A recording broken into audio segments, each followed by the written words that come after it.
kita ketemu lagi di bincang-bincang tentang profesi, tentang karir, tentang hal-hal yang berkaitan dengan pekerjaan kita sehari-hari. Masih bersama Novi dan Nurdin di NN Talk. Nggak bosen kan? Semoga nggak bosen karena kami menyajikan profesi-profesi ya. Kita mewawancara, mengundang tamu-tamu dengan profesi yang bermacam-macam supaya kemudian teman-teman semua mendapatkan insight, mendapatkan inspirasi tentang berbagai macam profesi yang ada di sekitar kita. Dan how to develop karir ya. Bagaimana mereka mengembangkan karirnya. Jadi ada profesi-profesi mungkin yang nggak terlalu familiar, tetapi ternyata ada. Nah, kita juga membahasnya di sini. Seperti itu ya. Jadi supaya kemudian jadi tahu nih bahwa pilihan karir bukan hanya sesuatu yang sifatnya mainstream yang sering kali kita dengar, tetapi ada juga beberapa yang ternyata cukup unik gitu ya. Ada yang episode yang lalu itu adalah tentang museum kajian kematian gitu ya, jadi ada pengelolanya gitu, jadi bisa kita bayangkan. Dan bukan klinik loh itu ya. Ya, itu science.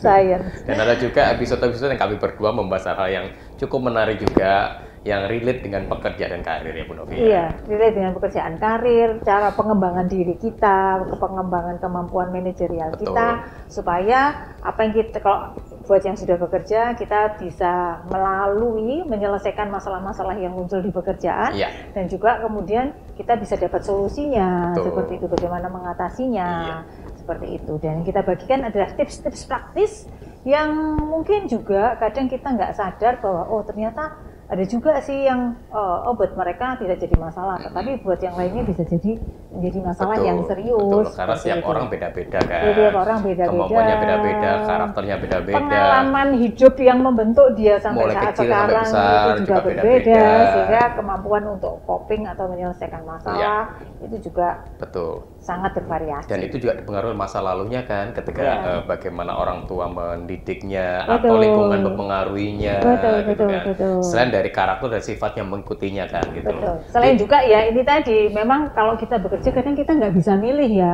Kita nanti akan masuk sama siapa, dengan lingkungan mana, di perusahaan yang seperti apa gitu ya. Meskipun kita sudah membayangkan ya dengan industri apa yang kemudian kita akan bekerja, tetapi dengan siapa kita bekerja, kemudian rekan kerja kita siapa saja, seperti itu. Kemudian ya kita nggak bisa milih lah. Gitu. Dan tidak semua kita mendapatkan pekerjaan yang sesuai dengan passion kita kan juga. Betul. Ya, which is itu obstacle-nya juga luar biasa kan misalnya. Betul. Karena kadang kita bekerja juga melalui masa-masa yang di awal belum tentu pilihan kita, baru kemudian di beberapa tahun kemudian kita baru menemukan ini loh pekerjaan yang cocok, yang pas buat saya. Belum lagi adaptasi awal kan? Betul. Iya, di lingkungan baru, walaupun kita berpindah pekerjaan di tempat yang lainnya, adaptasi lagi kan? Betul. Walaupun sudah mendapatkan karir atau jenjang karir level yang lebih di tempat baru, ya adaptasi lagi. Betul. Adaptasi sistem, adaptasi lingkungan, dan sebagainya. Adaptasi pekerjaannya. Betul itu sih. Dan kita masih di fase hotel, kita di dining room-nya ya Bu Novi ya? Ya, di dining room. Mewah banget sih. Mewah. Bukan mepet sawah ya. Bukan, mewah beneran. Dan kita lagi nyemil-nyemil juga nih. Iya kan? Iya. Nah, kita sekarang ngobrolin apa Bu Novi di Presiden Suite-nya ini? Waduh. Jadi kita mau ngobrolin tentang atisipofobia. Atisipofobia. Pernah dengar nggak? Pernah dengar nggak gitu ya? Mungkin ini hal yang baru kan juga. Ini hal yang baru, meskipun mungkin setelah kita bedah nantinya itu saya mengalami itu, atau itu teman saya mengalami itu, atau saudara saya mengalami itu. So you could share kan tentang ini kan ke teman atau ke saudaranya kan gitu loh. Iya. Atisipofobia. Atisipofobia itu apa sih gitu ya? Rasa ketakutan. Jadi kalau kita mungkin sering mendengar istilah fobia ya. Fobia itu kan ketakutan yang berlebihan dan kadang tidak rasional. Nah, kalau ini kan tadi ada fobianya nih. Jadi ini ketakutan yang berlebihan tidak rasional. Terkait apa? Takut terhadap kegagalan. Gitu ya. Takut terhadap gagal, ada orang yang kemudian bisa merasionalisasikan bahwa ya bagaimana kita harus mengatasi hambatan-hambatan yang muncul, dan setiap proses pasti akan kemudian membuat kita bisa melewati kegagalan atau masalah yang kita hadapi. Tetapi ada orang yang benar-benar sangat takutnya terhadap kegagalan sampai kemudian dia nggak bisa ngapa-ngapain gitu ya. Jadi nggak bisa ngapa-ngapain itu artinya dia nggak berani melangkah, gitu ya. Takut untuk gagal mengerjakan sesuatu. Betul. Sehingga takut ditarget, takut di deadline, takut dikritik, takut nggak bersosialisasi dengan baik, ya gitu kan? Betul. Takut berada di lingkungan yang baru. Betul. Ya. Takut terhadap, jadi dengan lingkungan baru tetapi lebih kepada kegagalan kalau nggak bisa beradaptasi dengan lingkungan baru. Takut terhadap sesuatu ini kemudian membuat kita itu bisa juga menunda melakukan pekerjaan. Jadi kita dengan alasan bahwa supaya makin hari kita makin perfect atau makin lama kita makin ahli, jadi akhirnya kita menunda untuk melakukan, berharap bahwa setelah kita makin pintar, setelah kita makin ahli, jam terbangnya tinggi, baru kita bisa melakukan. Tapi kapan juga nggak tahu. Kapan nggak tahu, dan ini kan sesuatu yang sebenarnya tidak terlalu bagus gitu ya, karena akhirnya kita kan jadi menunda pekerjaan, kita nggak progres kan seperti Jangan itu. gitu, mau di interview aja takut gagal interview. Gitu, gagal interview akhirnya nggak jadi interview gitu kan. Menghindari situasi ketika ada interview gitu ya. Termasuk misalnya takut terhadap kegagalan, misalnya nggak bisa menyelesaikan pekerjaan dari bos dengan baik gitu kan.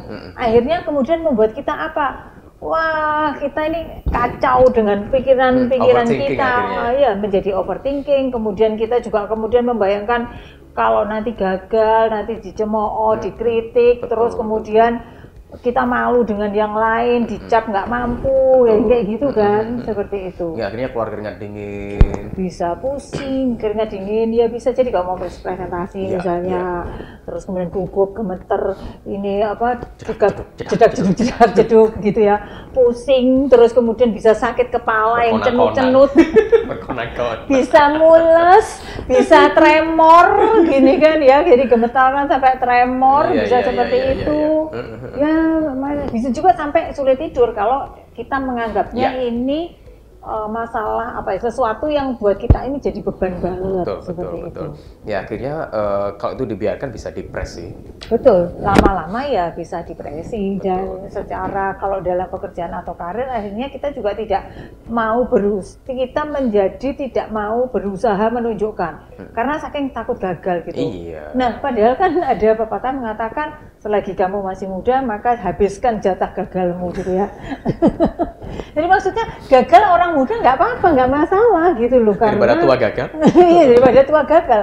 Karena ketika kita gagal, kita jadi tahu apa yang salah dengan apa yang kita lakukan. Dan bisa kita evaluasi. Dan kemudian kita pasti akan perbaiki supaya kemudian kita coba lagi.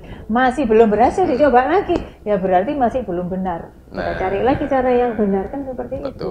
Bisa jadi artisipobia itu muncul karena masa lalunya ya Bu Novi ya. Bisa jadi. Jadi pengalaman traumatis di masa kecilnya membuat kemudian ketika dia melakukan sesuatu terhadap orang yang dia hargai, terhadap otoritas yang lebih tinggi gitu ya, membuat dia takut mengalami trauma seperti ketika yang pernah dia alami ketika masih kecil. Misalnya dulu ketika dia pernah perform menyanyi di depan kelas misalnya kan tidak semua orang bisa nyanyi dengan bagus. Seperti saya, suaranya fals sumbang kayak kaleng. Saya aja napas fals katanya gitu. Nah, itu diketawain sama teman satu kelasnya. Hingga akhirnya dia malu, sangat malunya sehingga kemudian menjadi pengalaman yang tidak menyenangkan. Akhirnya jadi sesuatu yang traumatis. Gitu. Di setiap suruh maju ke depan kelas akhirnya nggak pernah mau berani kan gitu loh Bu Novi untuk perform. Karena takut malu lagi. Iya, gitu takut kan? dipermalukan lagi.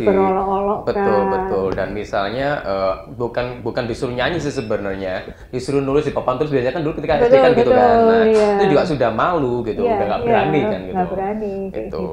Terus juga kadang sih pola asuh dari orang tua juga ya Bu Novi. Bisa. Memberikan suatu target tertentu. Iya. Kamu harus juara kelas. Harus nomor satu itu tolok ukur gitu kan. Betul. Kalau enggak kamu gagal. Betul. Nah, tuntutan yang tinggi dan kemudian kesempurnaan. Tuntutan terhadap standar yang tinggi atau yang sesuatu yang sempurna dan kemudian kita tidak mampu mencapainya, itu bisa menjadi pengalaman traumatis yang bisa kebawa. Iya. Atau dibanding-bandingkan antara dia dengan saudaranya atau dengan temannya oleh orang tuanya atau lingkungan sekitarnya. Oleh gurunya bisa juga. Atau gurunya juga. Gitu kan. Nah, hingga akhirnya ada tadi itu keminderan yang menumpuk. Betul.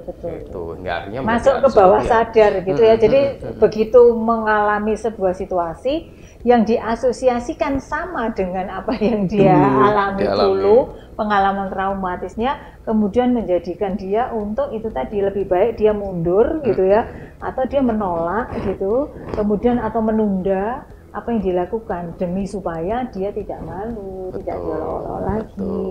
Dan daripada saya gagal lagi dan saya malu lagi dan ya sudahlah, saya di sini saja. Betul. Tapi kan pada akhirnya ya kapan kerjanya, kapan berkarirnya kan ya, gitu loh. Ya, jadi gini ya, kalau di pekerjaan kita sudah masuk ke lingkungan kerja, di setiap pekerjaan yang rutin yang kita kerjakan saja itu selalu ada masalah. Betul. Selalu ada tingkat kesulitan yang bisa jadi kita tidak biasa melakukannya, kita atau karena hal baru yang kemudian memang menjadi bagian dari pekerjaan kita nggak bisa melakukannya, gitu kan? Bisa jadi itu seperti itu di pekerjaan yang sudah rutin.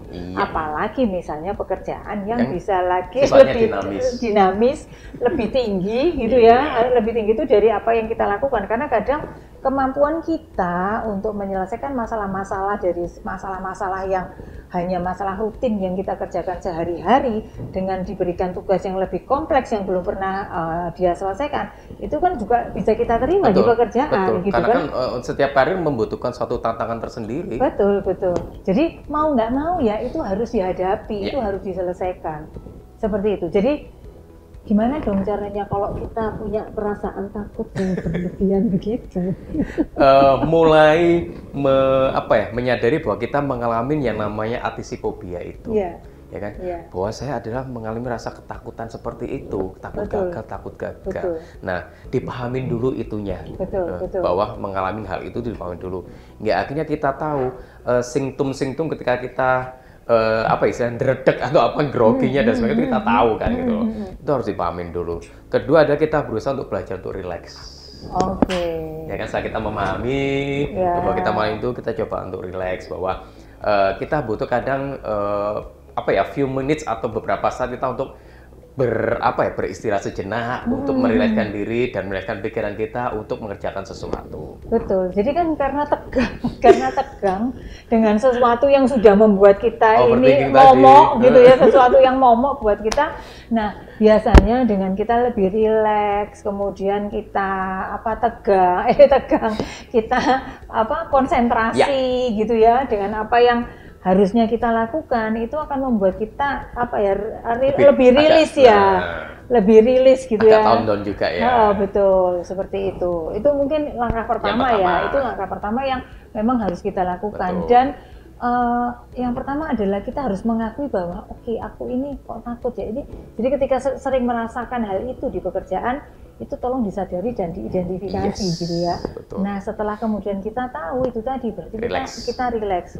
Nah, kadang ketika relax sambil kita konsentrasi tadi, kita bisa visualisasikan sebenarnya seberapa kita ini takut sih, gitu. Jadi memetakan rasa takutnya itu di mana? Rasa takutnya di mana gitu ya. Kita melihat kemudian ketika kita takut misalnya, misalnya kita mengerjakan paper, ternyata mungkin takut ketika dianalisa, ketika saya ini ada data-data yang saya sampaikan, analisa saya mungkin kurang komprehensif gitu ya, itu takutnya seperti itu, analisa usul saya kurang komprehensif, terus kemudian data saya ternyata ada data-data lain yang sebenarnya sangat relevan dengan yang saya butuhkan, ini kemarin belum saya dapatkan gitu kan, jadi kemudian karena nggak komprehensif ini tadi kurang komprehensif karena datanya kurang, sehingga kita nggak bisa ngelihat dari sisi-sisi yang sangat berbeda seperti itu. Betul. Nah, ketika kita sudah bisa memetakan itu kan berarti kita lihat nih, tetapi sebenarnya kan saya ini punya data-data ini kan gitu, bahwa ada yang kurang, ya sudah, ini menjadi catatan buat kita dan ini menjadi lebih baik karena kita sudah tahu sejak awal. Yang artinya ketika itu nanti ditanyakan, kita bisa menjawab bahwa saya akan melengkapinya gitu. Seperti itu. Ketika itu kita dan lagi kan relax lagi, akhirnya untuk menganalisa lagi. Betul, akhirnya kita kan akan merasa bahwa nggak seseram yang saya bayangkan gitu kan. Jadi kita nggak usah membayangkan sesuatu yang sangat buruk akan terjadi, misalnya kemudian kita akan paper kita dirobek atau dilempar gitu kan. Jadi jangan membayangkan seperti itu. Atau dipermalukan di teman-temannya. Atau ya misalnya di forum gitu, kemudian akan kita dipermalukan seperti itu ya. Terus datamu kok receh kayak gini ya, misalnya kayak gitu. Betul. Nah kemudian berikutnya adalah ngobrol nih ke seniornya. Ya kan, mencari rekan untuk berbicara, cari solusi, diskusi, gitu dan kan. ceritakan bahwa Anda mengalami hal tersebut, betul. Ya kan, yang ketakutan seperti itu, hingga sharing pengalaman dari teman yang lain mungkin bisa jadi akan membantu kita untuk itu tadi, supaya kemudian nggak terlalu takut, ya udahlah, besok apapun yang terjadi, saya akan maju, saya akan menghadap, saya akan tetap presentasi kayak gitu kan. Terus kemudian cari mentor berikutnya. Oke, cari mentor yang bisa membimbing terkait dengan pekerjaan, how to solve-nya problem-problem yang ada di pekerjaan. Itu juga perlu kan, yang namanya mentor terkait pekerjaan itu ya pasti seniornya atau atasannya, gitu kan. Dan kalau memang Anda mempunyai ketidakmampuan untuk menganalisa dengan cepat dan sebagainya, bicarakan itu dengan mentor Anda, dengan senior Anda. Betul. Sehingga senior juga paham, anak ini karakternya atau tipikalnya tidak bisa diajari secara cepat, gitu kan. Jadi harus dibimbing secara step by step. Nah, pengakuan itu yang dibutuhkan oleh orang lain, karena orang juga tidak paham tentang diri Anda. Betul. Daripada tiba-tiba Anda kelihatan mutung, apa ya mutung itu ya? Putus asa, kok putus asa? Mutung bukan putus asa ya? Apa ya? Menyerah. Agak-agak menyerah gitu kan. Iya. Loh, ini anak ngapain kok tiba-tiba kayak gini kan, mutung atau menyerah gini. Ya karena Anda tidak bercerita bahwa Anda mengalami hal itu ke senior atau ke mentor Anda atau ke pimpinan Anda kan, gitu loh. Betul. Itu sih. Jadi di mentoring itu yang perlu sih, sehingga Anda tahu bahwa untuk mengerjakan ini caranya seperti ini, ada problem ini, solvingnya seperti ini. Betul. Jadi yang penting adalah, yang paling juga harus dicamkan adalah bahwa setiap orang itu pasti punya pengalaman gagal, gitu ya. Tidak ada sebuah keberhasilan yang tidak melewati kegagalan, meskipun itu pahit. Betul. Ketika kemudian, jadi supaya kemudian tidak menjadi ketakutan yang akan berlebihan atau kemudian menjadi blunder, artinya jadi takut lagi, jadi makin takut gitu kan. Nah, itu tadi yang harus dipahami adalah bahwa setiap proses itu pasti butuh belajar. Dan belajar pasti prosesnya adalah harus lewat kegagalan. Mau nggak mau gitu. Dan tidak ada satu orang pun di dunia ini yang tidak pernah gagal. Jadi kalau Anda gagal itu wajar karena Anda masih manusia. Dan proses hidup itu proses, ya kan. Jadi kesuksesan itu pasti akan butuh proses, dan proses itu akan mengalami berbagai kegagalan. Ya kan, ketika gagal, ya kita coba lagi evaluasi kegagalan kita kemarin seperti apa dan harus seperti apa. Nah, kalau tidak bisa menyelesaikan secara diri sendiri, ya tadi itu butuh senior atau mentor untuk menanyakan dengan hal itu.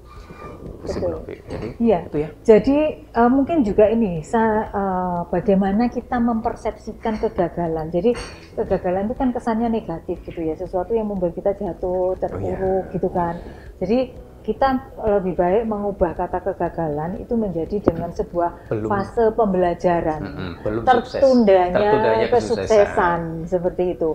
Nah, ketika kemudian kita mempersepsikan itu, berarti apa? Oke, sekarang saya belum sukses, baru masih tertunda kesuksesan saya. Tetapi nanti kalau kita lebih baik, saya lebih tahu apa yang harus saya kerjakan, maka itu tadi saya akan lebih bisa gitu, dan saya akan berprogres gitu. Itu sih terkait dengan apa tadi? Atisipofobia. Gitu ya. Jadi stop atisipofobia.